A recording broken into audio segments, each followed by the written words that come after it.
Mais dans le fond, c'est un bon petit gars.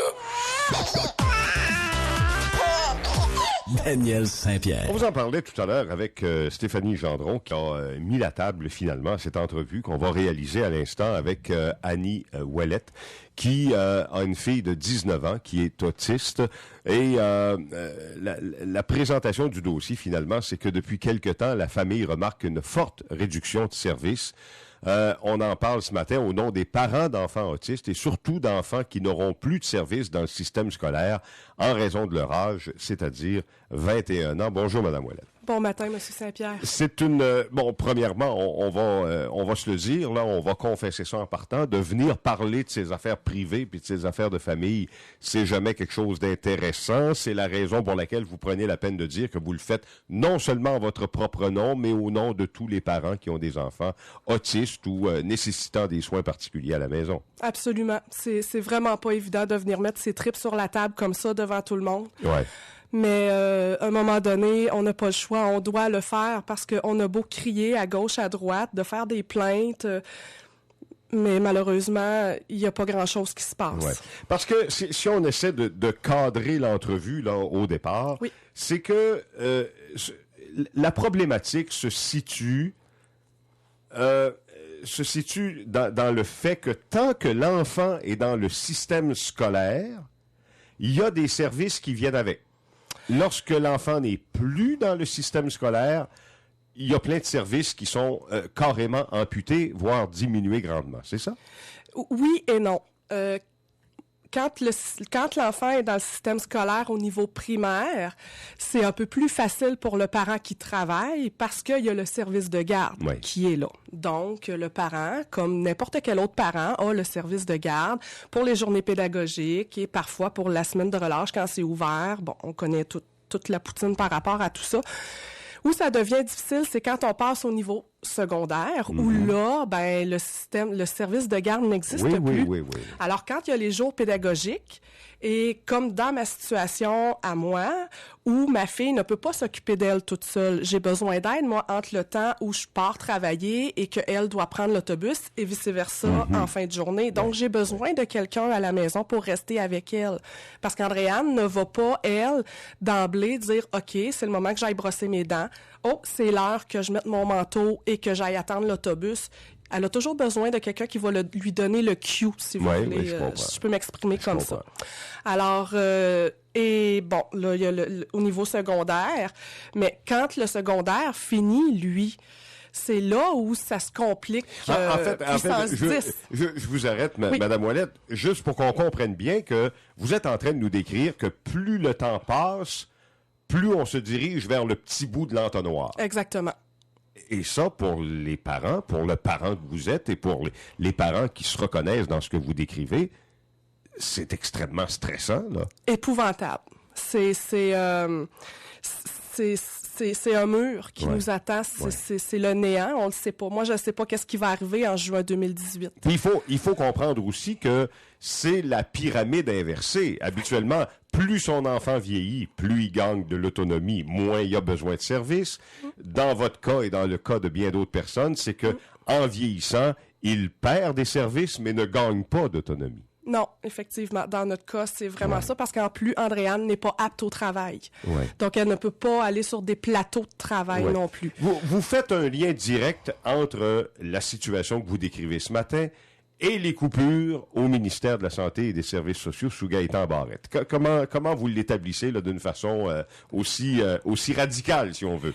Ben, écoutez, moi, quand j'ai parlé avec l'intervenante d'Andréane au CRDI et que je lui ai demandé, bon, OK, c'est une évidence, Andréane finit l'école en juin 2018. On a besoin du service de centre de jour. Comme je disais tantôt, elle n'est pas apte au travail. Elle ne peut s'occuper d'elle-même toute seule à la maison. Alors, j'ai dit, on peut-tu l'inscrire tout de suite au centre de jour? Et elle m'a dit, non, c'est pas possible. Alors, c'est pas comme ça que ça fonctionne. Faut vraiment attendre qu'Andréane ait terminé l'école, soit en juin 2018, où là, on va l'inscrire et les services débuteront en septembre parce que le centre de jour est fermé un mois durant l'été. Mais le centre de jour, c'est pas... comme Stéphanie disait tout à l'heure, les heures sont extrêmement restreintes.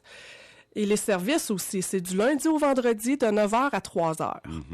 Alors, et même, c'est même pas garanti que je vais avoir 1, 2 ou 3 journées ou les 4 journées parce qu'il y a une liste d'attente suite à ça. Alors, c'est assurément un manque d'argent. Il y a pas de liste d'attente, il y a pas assez d'heures de service, il y a pas. Mais on a vécu aussi d'autres coupures parallèles à ça qui ont impacté directement sur. À quel moment ce portrait-là vous est apparu aussi clair qu'il vous apparaît maintenant? Est-ce que vous anticipiez ça depuis quelques années déjà? Non. Ou est-ce qu'à un moment donné, vous vous êtes rendu compte que il y avait un mur, là, puis que le mur, il était tout près. Il était pas loin, il était tout près, là. Je l'ai pas vu venir, le mur, M. Saint-Pierre. Moi, je pensais que c'était comme une évidence. J'ai pris pour acquis, je me suis fait un peu avoir, j'ai pris pour acquis que ce service-là existait pour venir en aide aux parents d'enfants qui ont pas la capacité de s'occuper d'eux-mêmes ou qui ont un besoin aussi, parce que les gens qui vont là, c'est un peu comme leur maison des jeunes, un peu comme quand Andréane fréquence le répit, c'est leur monde, c'est leurs amis, c'est leur activité. Mais c'est en janvier, moi, quand j'ai rencontré l'intervenante du CRDI, où là, le mur est vraiment venu me taper dans le front, comme on dit. Est-ce qu'on doit en faire une généralité, Mme Ouellette? C'est-à-dire que ce genre de service-là, là on parle du cas de votre fille en particulier.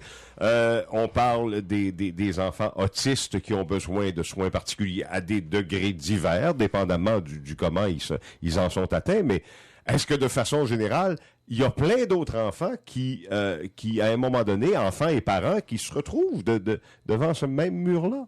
Je présume que c'est pas l'apanage seulement des enfants autistes. Non. Donc, il y a plein de parents qui toute la clientèle du CRDI, tous ceux qui sont aptes à fréquenter le centre de jour. Il y a plein de parents ce matin qui se reconnaissent dans ce que vous dites, là. Assurément. Oui, assurément. Il y a une solution ou il n'y en a pas? Elle est simple, la solution. Ouais. On engage du monde. On étire les heures de service. Du lundi au vendredi, s'il vous plaît, et sur des heures où les parents peuvent se permettre de travailler. Et un peu comme les services de garde pour les tout-petits, en fait. On s'assure d'avoir du personnel constamment, de ne pas avoir à fermer un mois, pendant la période estivale, parce que moi, le centre de jour fermé un mois, ça veut dire soit c'est moi qui prends mes 2 semaines de vacances, mon conjoint prend ses 2 semaines de vacances suite aux miennes. Séparés, là. Bye-bye vacances familiales pour faire connaître aux autres enfants de la famille des visites au zoo, aller à Valcartier, à Alouette, là. Il y a une question qu'il faut que je vous pose, parce que les gens sont probablement en train de se dire, est-ce que ce que vous demandez ou ce que vous souhaiteriez, c'est pour toujours, en réalité, ou est-ce que c'est seulement tant et aussi longtemps que l'enfant continue de fréquenter l'école? Parce que j'ai pas tout à fait saisi la nuance, là. C'est le après. Ouais. C'est le après l'école. Moi, j'ai plus rien. Moi, juin 2018, je me bute à une très grande décision, puis elle est pas joyeuse. Je dois faire le choix de faire une demande pour placer ma fille en famille d'accueil, parce que si je veux faire le choix de continuer de travailler parce que je suis comme tout le monde, j'ai des comptes à payer, ou laisser mon travail et s'en aller vers un gouffre financier. Qu'est-ce que je choisis? Qu'est-ce que je vais faire? Parce que c'est pas juste moi.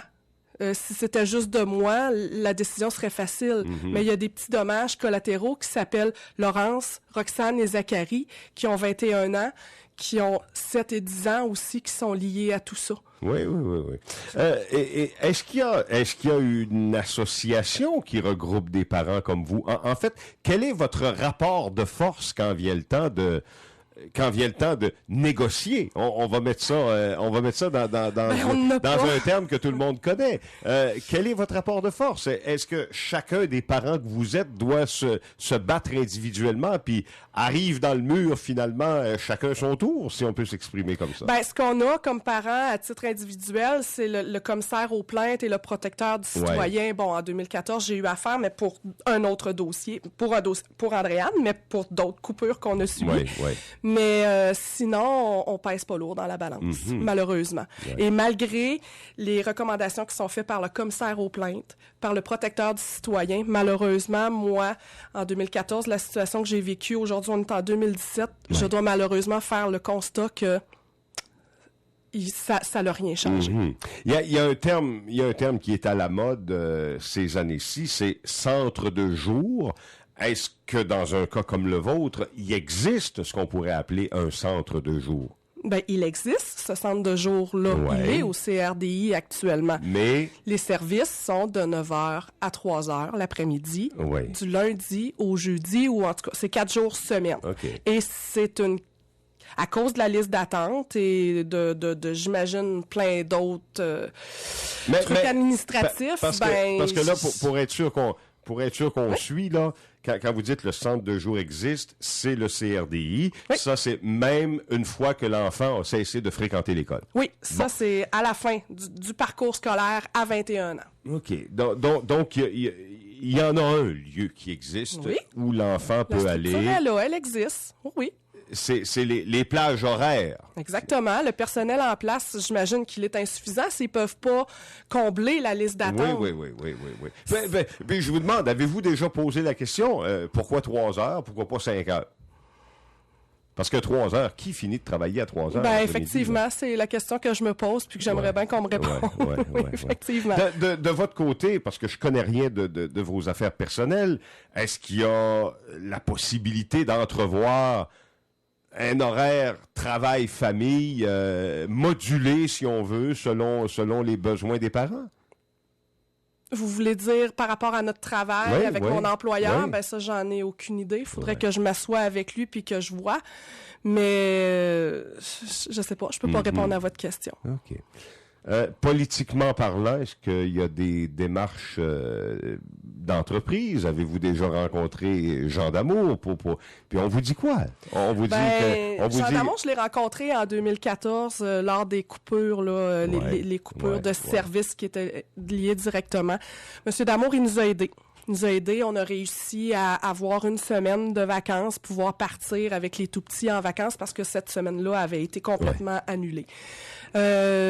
J'espère qu'au bout du compte, l'intervention de M. D'Amour a fait en sorte qu'on a pu garder un peu le statu quo des services qu'on voulait nous couper. Mais suite à ça, non. Oui, j'ai eu contact avec M. D'Amour, il nous a aidés, mais par rapport au centre de jour, non, je n'ai pas encore entrepris de contact avec M. D'Amour. Ce qui tardera sûrement pas... Ce que je ne tarderai pas à faire, évidemment. Mais moi, mon but, c'est vraiment d'atteindre M. Barrette et Mme Charlebois aussi. Parce que c'est ça que vous attendez de l'entrevue que vous m'accordez ce matin, des autres entrevues que vous allez accorder. En fait, ce que vous voulez faire... Avez-vous l'impression aussi, souhaiteriez-vous que d'autres parents qui sont dans la même situation que vous tentent d'entrer en contact, forment...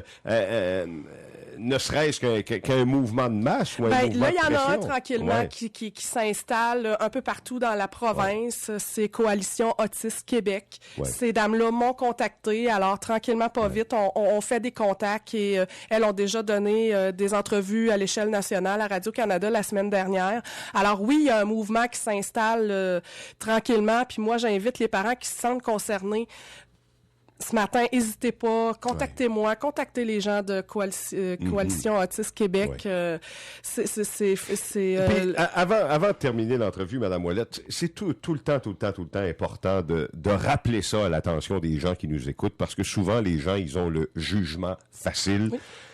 C'est que la démarche que vous faites ce matin, le temps que vous passez avec moi, le temps que vous parlez, vous passez à débattre votre point, c'est pas des vacances là, comme on dit là. Vous pourriez utiliser votre temps perdu à faire bien d'autres choses que ça si le système était un tant soit peu mieux fait dans le cas qui vous préoccupe. Et souvent les gens réalisent pas ça.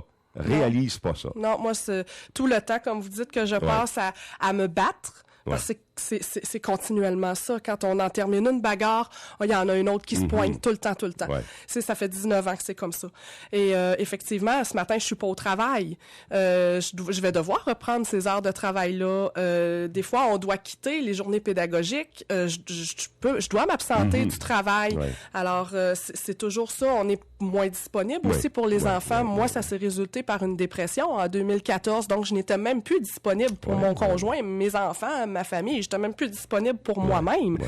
Alors, c'est tout ça que ça impacte. Puis, les gens, souvent, comme vous dites, ont le jugement facile, mais c'est pas de gaieté de cœur qu'on le fait. Souvent, quand on approche les gens pour demander des services, ça me fait pas plaisir, moi, de téléphoner une fois par mois ou d'appeler au CRDI, dire « j'ai besoin d'aide, excusez-moi ». On a l'impression de quémander, puis ça, c'est pas normal. C'est absolument pas normal. Madame Ouellette, merci beaucoup d'être venue nous en parler, puis souhaitons que ça fasse son chemin. Je vous remercie, M. Saint-Pierre. Merci, au plaisir. 8h50, Annie Ouellette. On parlait de cas bien particuliers à l'intérieur duquel vous êtes probablement reconnu si vous êtes bénéficiaire de soins, d'aide donnée par le ministère de la Santé et des Services sociaux.